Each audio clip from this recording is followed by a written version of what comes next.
I recently discovered that my ex-boyfriend, whom I broke up with 8 years ago, came to see a doctor with another girl. The two of them tacitly pretended not to know each other. But when she saw the intimate gestures between him and the girl, she still felt a faint ache in her heart.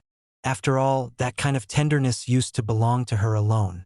What she didn't notice was that from the moment he walked in, his eyes had never left her for even a second. They had been a couple everyone envied since middle school. Throughout their student years, they shared countless sweet moments. But after graduation, she gradually distanced herself from him. Heartbroken, he said harshly that once he left that night, he would never look back again. Yet her reply left him devastated. "Fine. I hope you get what you deserve." In the end, he left their once warm home in pain. After he left, she could no longer hold back her sorrow, because not long before that, his mother had come to her and forced them to break up. To avoid affecting his inheritance of the family business, she had no choice but to agree, despite the pain. But neither of them knew that even after 8 years, they still couldn't let go of each other. When she saw that he already had a girlfriend, the guilt she had carried for years eased a little.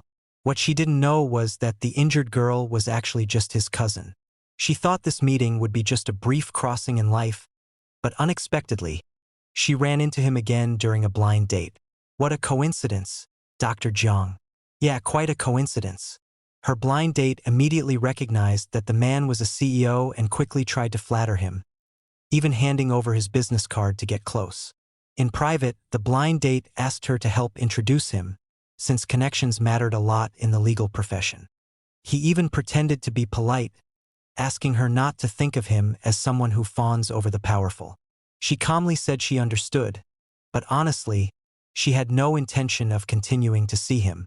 Still, the man refused to give up.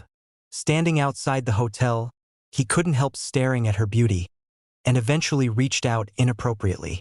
At the critical moment, a strong hand grabbed him. Drinking and then trying to take advantage of someone. "You've misunderstood. Is he your boyfriend? If he is, I'll put his hand on your shoulder and have him apologize. If not, I'll push him away." No. Hearing her answer, the CEO shoved the blind date aside. After driving him away, he offered to take her home. "No need. My friend is coming to pick me up." "Your best friend?" It was clear he still cared about how close she used to be with other male friends. The next day, during her ward rounds, she ran into his mother. She naturally assumed the woman was there to accompany her future daughter-in-law for surgery, while his mother recognized her name and realized